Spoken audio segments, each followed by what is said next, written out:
All right, welcome to This Is the Place, brought to you by We Own This Town, where we discuss the ever-growing and shrinking bar and restaurant options here in Nashville, Tennessee. My name is Matt. And I'm Mickey. How you doing? I am great. What you drinking? A little Tecate. Oh, man. Tecate. Yeah, I remember Good. living in California. We had what we call the Tower of Tecate. What is that? It's a Tower of Tecate. Usually at about 7 p.m. after we watched the LA Kings. Was that the hockey team? LA It Kings, was a long time ago. Oh, okay. I just dated myself. Yeah. Well, the LA Kings are still around, so it could have been like a couple months ago. I guess I just gave up on hockey. That's why. Oh, okay. I gotcha. Here in Smashville? You gave up on hockey? Or Dude, gave up on the Kings? Don't put that out there. I'm the hugest Predators fan that exists. Oh, okay. Yeah. I touched the cup and they lost. Apologize. I'm just saying. I'm sorry. I'm not going to tell that story. Doing all right? Yeah. I'm doing great, man. Good. Good to see you. I'm loving this springtime weather here in Nashville. It is nice, and with springtime weather comes new and renewed beer options in this great city of Nashville. This is a beer town. That we'll get to in just a minute, but I do want to mention a couple of things first. So a couple episodes back, we went to Dive Bar. Well, actually, Michael and myself, we did the Dive Bar tour. Mickey, unfortunately, I could not make was it. under the weather or the covers or somewhere else, and I couldn't make it. Of that, yeah. And I've been back to two of those places since we did it. Yeah, really? Yeah. So, well, the first one that I went back to was Wilburn Street Tavern. My wife and I went back there. She easily said she would go back there because, as mentioned in the episode, if there's a place where it's smoking inside, she most likely is not going to go there. But smoking is available if you're a patron outside in the back patio. Mm-hmm. So we went there, and because I wanted to try one of their signature drinks, and I had the Negroni, which was fantastic. And I think last time Michael and I were talking about, we went through our scorecard, and we had mentioned the lighting and how it was, we went there on a Saturday night, and it was dimly lit, maybe too dimly lit to play pool. Anyway, we went, my wife and I went, and it was very well lit. It was actually a different lighting situation. I thought that might be interesting information that you might want to know. Was it Valentine's or something? I mean, or was it not a Saturday night? It was, hey, we don't have the kids for a couple hours. Let's go somewhere. What was it, a Saturday night? No, it was like a Wednesday night, I think. So Wednesday, bright lights, Saturday, lights down low. Lights down low. Yeah. And the music on Wednesday was, I think it was kind of anything goes, but it was really cool. It was actually a mix of like jazz and some old school soul. Anyway, I fully encourage people to go back to Wilburn, whether it's during the week or it's on the weekend. Wow. I give it like a 2 hearty thumbs up. That's great. So hitting all the right places on any night of the week. Yeah. That's cool. That's so is it a dive bar? I can't remember if we established whether we actually think it's a dive bar in the episode or not, but it doesn't matter. There was matter. So in the episode, dive bar got thrown in there. And we decided, you know what, we're fine with using that term because all these other establishments are using that term. So is it a dive bar if there's a camera formally out front of the building where they would see and buzz you in? You better believe it. Or is that a hidden bar? No, I don't think that was a hidden bar. I was making sure there weren't any people there was no of ill repute coming in. I got you. Yes. Okay. Yeah. All right, yeah. Okay. I didn't know. Yeah. So anyway, we went there, and then actually last week I went back to Fran's, and I had another fantastic night at Fran's. Again, 2 thumbs up. I think Fran's won that dive bar episode as the place to be, and went back there again, and fantastic. I've missed out. I know, man. Pop in on these establishments. You gotta come back with me. Let's see, one of these nights, and tonight of the week, maybe. Yeah, maybe we'll do it. I could do that. Maybe we'll check it out. Definitely. Absolutely. What's your go-to karaoke song? Oh no, I'm not going. I don't karaoke. What? Mm-mm. Come on. No. Everybody karaoke. No, everybody. No. Depends on how many beers you've had. No, I don't. Really? No, I don't. Come No, on. You have one song. Like, if there's one song you're going to carry. What if that was my least favorite type of place to go to? Exactly. That's what I'm saying. Come on. I'm just saying. I don't want to go somewhere and hear people sing songs badly. Yeah. But we're in Nashville, so everyone sings the songs amazing. No, that's not true. I sang 2 songs. Not so good. Oh, that's right. But I put heart into them. No. It matters. As long as you put the heart into it, then it's okay. People get behind you and they give you the fist pump. There's another karaoke place downtown that I've never been to, and someone mentioned it today, and I was like, well, those sorts of like where some of those places they take it seriously. That's different. They're giving it all they got. But, we're talking about a dive bar that does karaoke. That's good. Hey, speaking of Rosie's, yeah, they're doing a lot of stuff, man. There's a lot going on there. Yeah, I see them posting on Instagram all the time. I know. There's they don't need a reason for you to come in and have some food and drink some beer and just have a good time. I mean, it's almost anything. It could be a television episode that's coming on. They're like, hey, come out and let's go. And right. It's pretty cool. Go check it out. Yeah, no, I mean, think they're doing some established stuff. That I used to go to Twin Kegs all the time. And I think what they're doing is great. They're bringing it back. They are bringing it back. So normally we talk about for highlights drinks we've had or some really good food we've had earlier. But we're going to do something a little different today. We're going to talk about a couple upcoming things. So one thing I want to mention is, Jackalope has brought back their Sarka Czech Pilsner, which I think was only available certain times a year, but now I think popular demand. They are at the end of February decided to bring it back full time, and it will be available year round. But I know you're very excited because one of your favorite drinks. Oh yeah. One of your favorite beverages is back. It was the beer of the summer. It was for you. Yeah, it's the perfect drink for warm weather. I mean, it's just amazing. It's Hefeweizen. Yeah, it's like a strawberry, raspberry, some sort of hef. I thought it was just strawberry, but it's not. It sounds, oh really? But no, it's really delicious. No, it is very, very, so delicious that it requires a full night of celebration, of food trucks, of celebration. Anyway, what else is going on? Well, a few months back, we were talking about like different things that are going on at various different places, and my favorite hotel to talk about, the Noel. Oh yeah. I think we talked, the first time we went, we went to MakerReady during Burger Week back in the summertime. And I'd been there a few times and I was like, meh, And then I could see that there was a change coming. They were changing their bar program.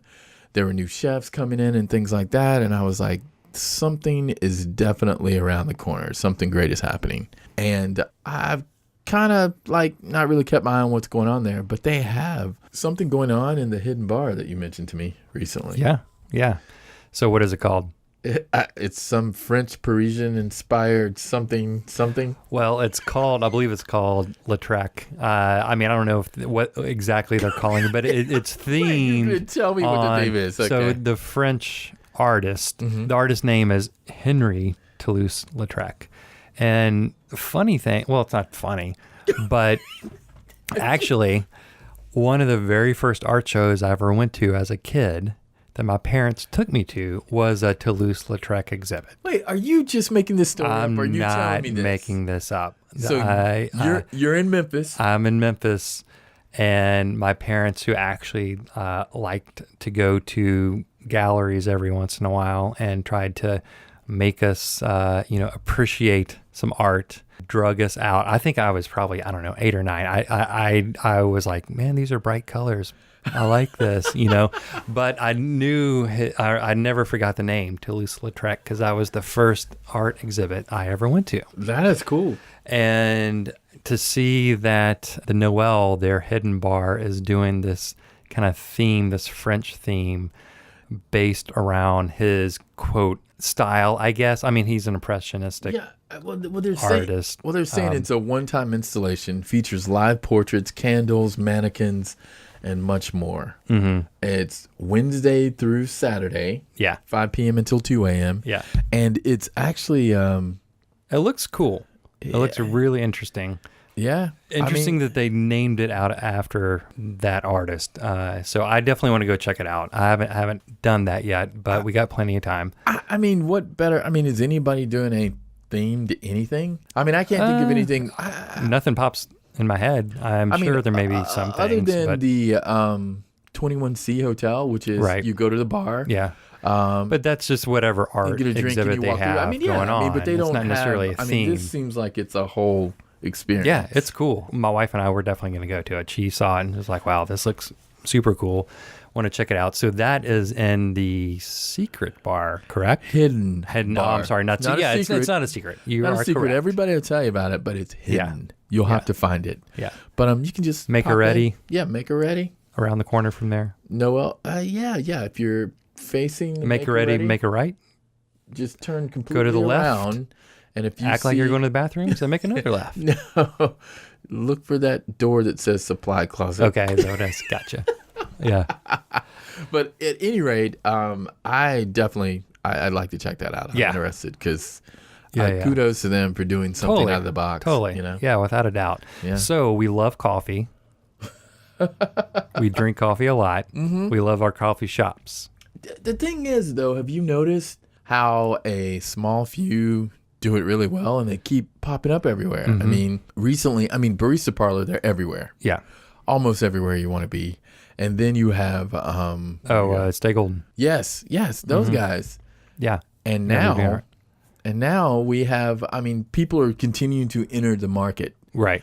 And there's one place that I thought was very interesting. She was a publicist. Okay.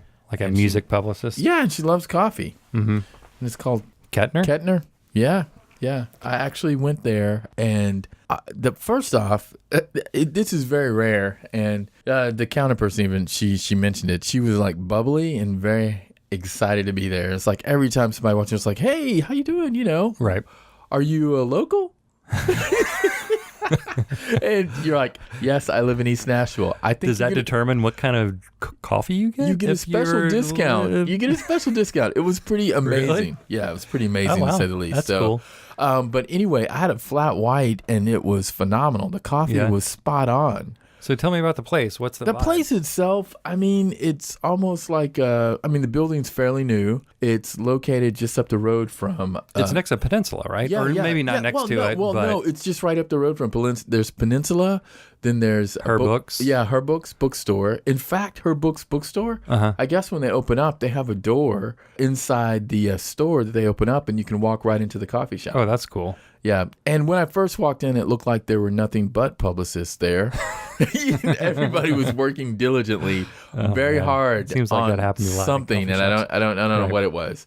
And the place itself was almost like going into someone's home, because it's very. I felt that it's very personal. It's not like open. It didn't seem like it was geared towards serving 1,000 people a day, right? At all. All those spaces right there are really small. Peninsula is a small place. Her Books is very small. I imagine this place falls in line with that. It's true, and the vibe was great, man. They were playing some great music. It seemed to be some very great R&B, and it felt good, man. It was very cool. Cool. So you had the flat white, and they just do they have any food there? No, I did not have any food. I was just mainly the coffee. They have, it was all about the coffee. It was great. I didn't notice that there was any food. Like I said, it seemed like everybody was working very hard and really enjoying the music. I actually saw folks working, and then they would start singing along to the song that was on. It was pretty fun. Nice. So it is on Eastland. Yes, it's on Eastland. I believe West Eastland. Yeah. I think that's right. Yeah, West really Eastland. So you're going down Gallatin, left on Eastland. So my Uber driver is having difficulty finding a place.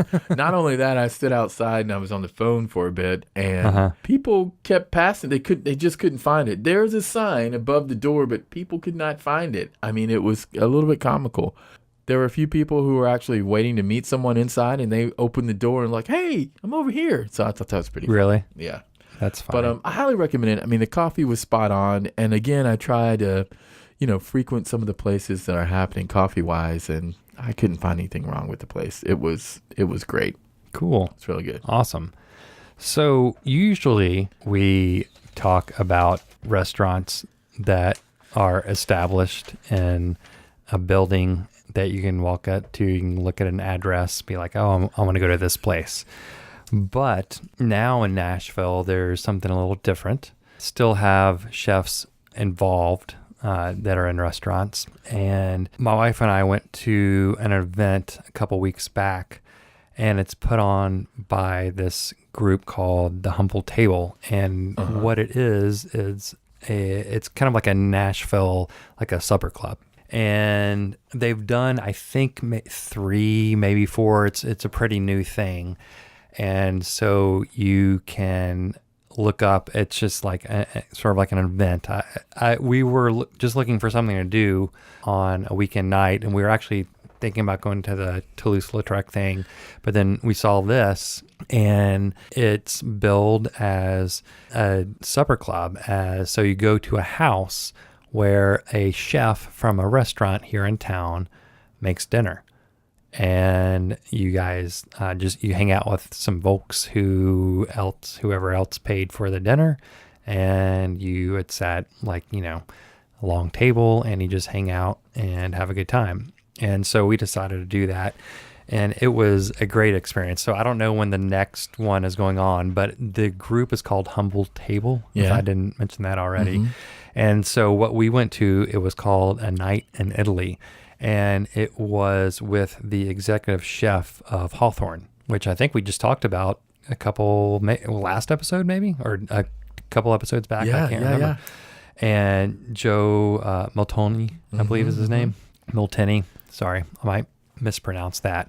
I think, and he's from Nashville. I think he's gone through the ranks. I think he started out at Dino's back in the day and has built up quite a reputation. And now he opened up, or at least he's part of Hawthorne. Yeah, when I was at Hawthorne, that's what they were saying. It's like, hey, this guy's been around for a while. They were like, we're here working because we really support what he does, and it's great, Right. Yeah. So anyway, we bought tickets to it, and when you go online, it doesn't tell you where it is you're going. It said private residence in East Nashville, but it didn't give an address, I'm sure, for security reasons. So we went there, and since it was a night in Italy, obviously an Italian themed night, one thing we did beforehand was we had a pasta making class that Joey did. He showed us how to press pasta. He brought in, and that was what we ate. The pasta that we made was the pasta that we ate that night. Wow.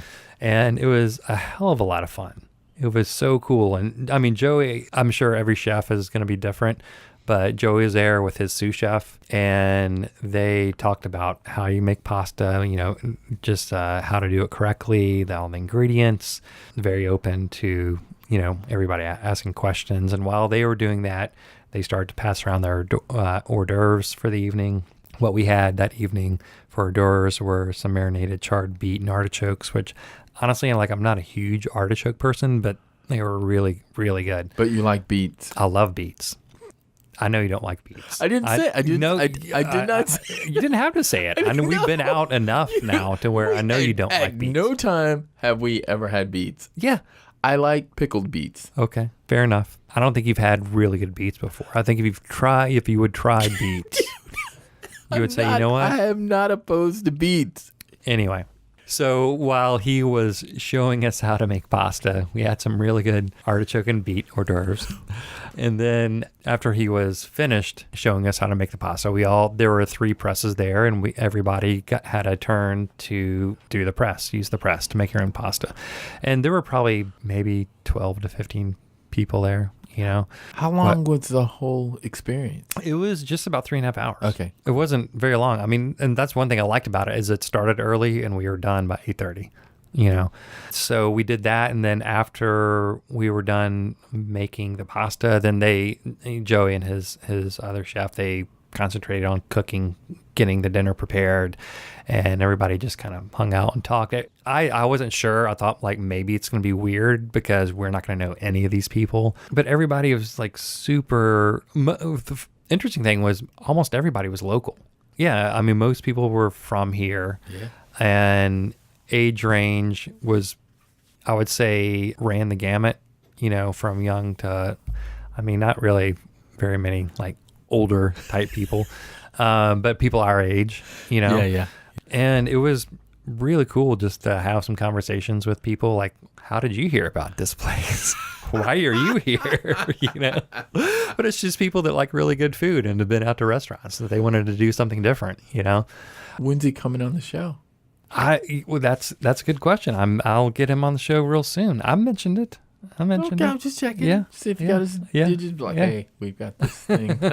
He was super laid back. So cool. I don't think that'll be a problem. But anyway, so we had lamb ragu as the main dish, and it was really good. And then delicious. It was a lot of fun. But to top the evening off, actually, there was an artist that performed because it is Music City, I think. Adele performed. Are you what? I'm not shitting. No, that would be too much. You can't eat pasta. It was this guy named Josh Bennis, I believe is his name, and he's in this group called Glass Dove. He did a kind of solo thing. Glass Dove, I don't think, has released any music. They're on YouTube, and they have. I'll just say they're Lightning 100 ready. Okay, that's good. There you go. So, breaking artist. Yeah. And great food. Now, how did you know you were eating the pasta that you personally... because when we were done cutting the pasta, we put it in the big dish that he used to mix it up. I mean, it was not just yours, like you. No, it was everybody's. Yeah. There you it go. wasn't mine. You made two. Yes. Those are okay. Gotcha. Yeah. Okay, cool. Yeah.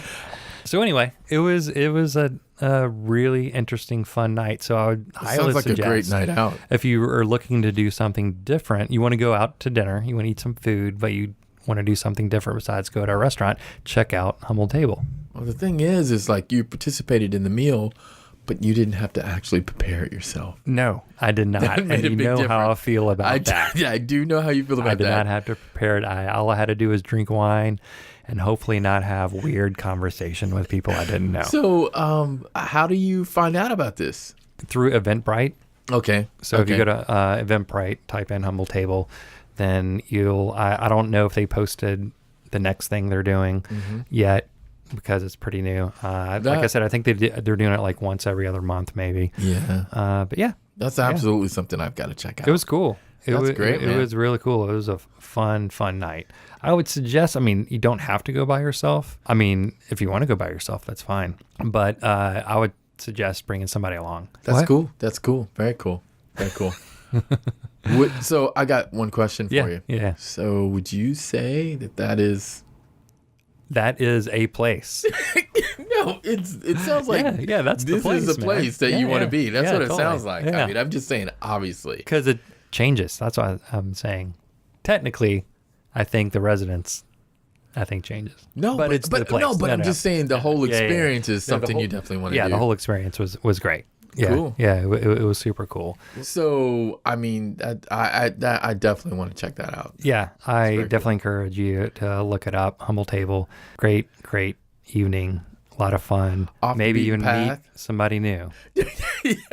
You never know. That's a good incentive. That's good. But to have, but seriously, I mean, to have like a chef of one of these great restaurants in town cook for you in a house. I mean, how fucking cool is that? Well, I mean, that's kind of huge. That's all I want in any meal that I have. I would never go out if I could pop in at someone's house or they could come over and there were cool people there and great food. And you're drinking wine and chat.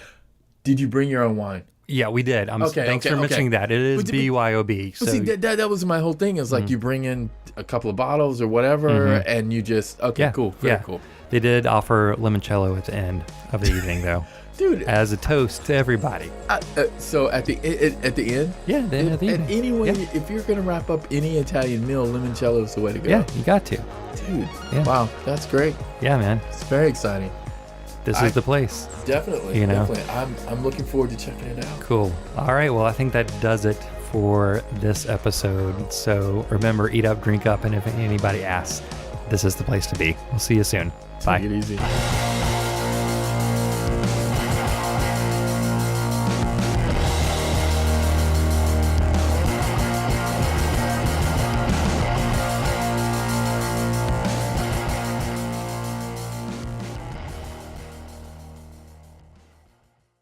Welcome to This Is the Place. My name is Walter Cronkite.